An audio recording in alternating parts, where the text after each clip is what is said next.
Tonight on KGW News. We gather in grief for our country. New calls for immigration agents to leave the Rose City. I want these masked men to stop. After a Border Patrol agent shoots 2 people.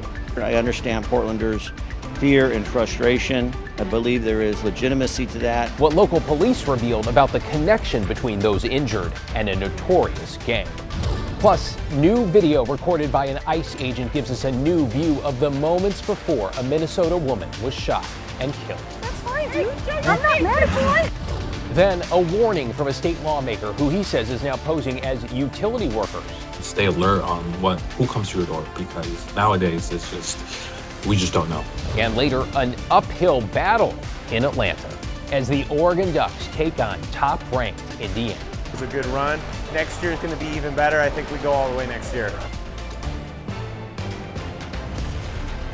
Good evening, everyone. We begin tonight with a live look at Portland's ICE building where we've seen large crowds gather. We're talking about 200 people, give or take, there, speaking out against immigration enforcement in the Rose City after 2 people were shot by a Border Patrol agent. We'll have more on the protest response in just a few minutes, but first, to new information tonight on the man and woman that were injured in that shooting. Kyle Aboshi brings us up to speed from Southeast Portland.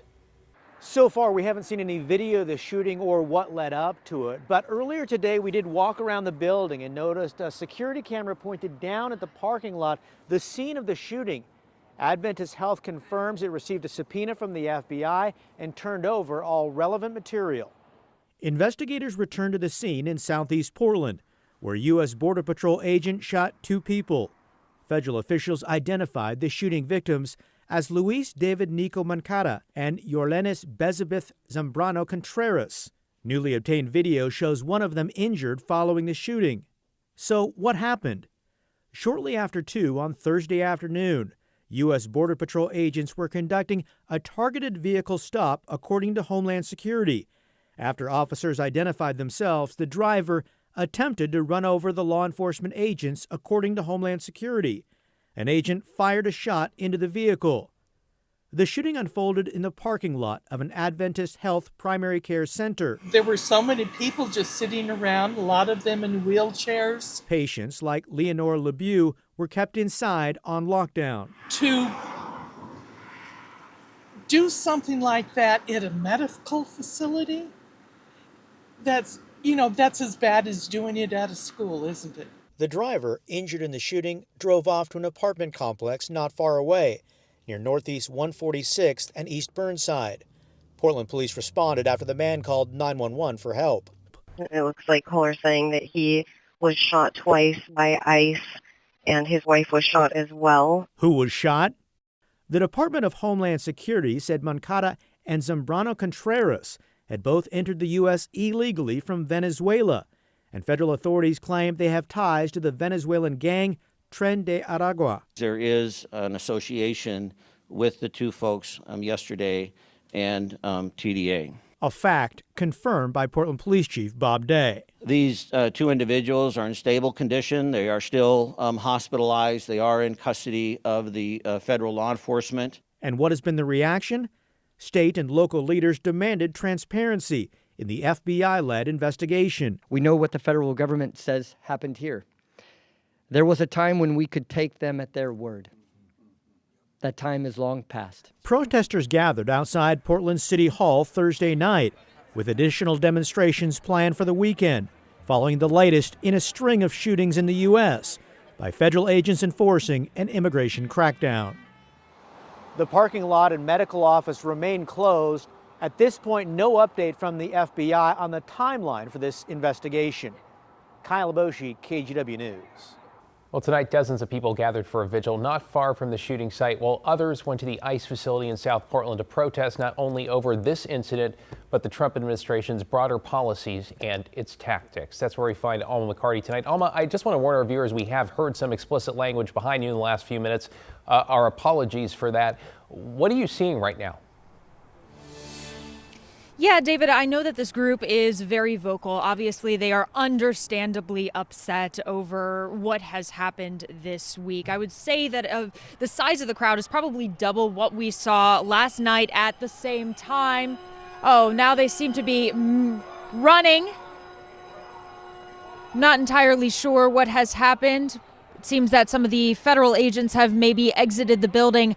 I can tell you, though, that for the most part, this has not really been the reality on the ground. We have seen things a lot more calm. There's only been one arrest, and for the most part, people have moved out of the way when Portland police have said to, clear the streets. So this seems to be kind of an anomaly this evening. I'm just going to jump in with you here, too, because we're watching another live picture. I just want to let our viewers know we have two cameras here on the ground.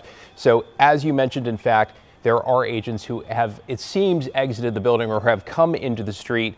I don't know if they're detaining or arresting somebody, and you see a lot of the protesters, I want to call them protesters or demonstrators around, a lot of people with cameras recording video as well, but something is happening in the middle of the crowd.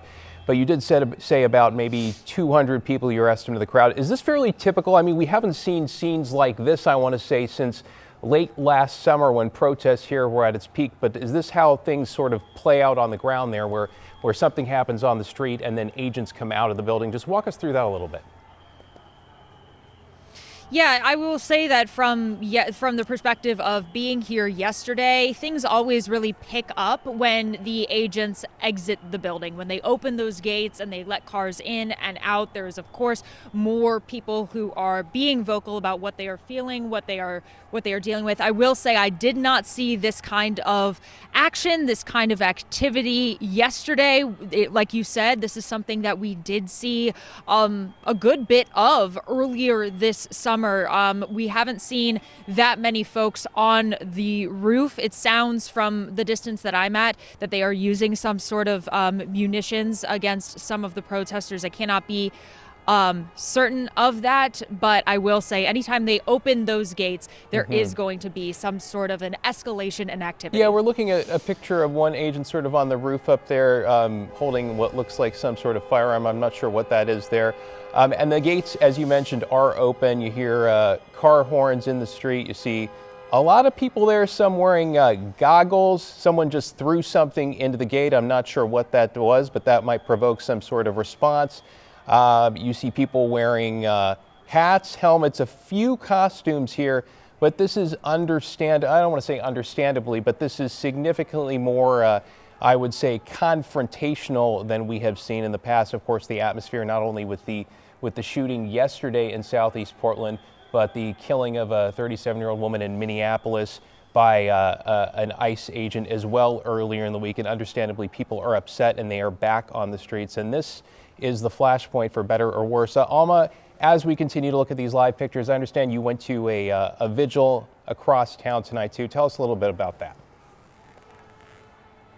Yeah, David, as you said, folks are upset, and how they show it, comes in different ways. Earlier this evening, I went to a vigil that was more of a kind of quiet march and then a prayer, and then there were some speeches by elected officials over near the site of the shootings yesterday. It's a cold Friday night on short notice. But that didn't stop community from coming together. While we are heartbroken, we're not afraid. Heartbroken over back-to-back shootings involving federal agents. The first in Minneapolis, a shock to the system. And before I had a chance to breathe, they shot a husband and wife just down the street from where I live. Something that River Scholl says she's dreaded for months, watching other scenes unfolding in other parts of the country. I could just picture that with my neighbors, and it really upset me. And it's been escalating and escalating. And this isn't okay. This isn't how things should be. East Portland Indivisible made their way down Southeast Maine, setting up for a vigil near the site of Thursday's shooting. God have mercy. We gather in grief. Among the crowd, elected leaders from Portland City Council to Oregon's 3rd Congressional District. It's incredibly important at these hard times that we come together that we lean in to our community. Representative Maxine Dexter says she was just signing on to help introduce articles of impeachment against Homeland Security Secretary Kristi Noem when she got word of what happened in Southeast Portland. And literally when the news came out just hours later, like the whole caucus was just, it could continue to be any one of our constituents. I think filing articles of impeachment, it's not likely that we'll get it passed, but in these moments we can't be cynical. Demands for action extending Friday night to Portland's ICE facility as the crowd continued to grow. Everyone's so isolated and everything's so scary. You can feel small, but together we're not small.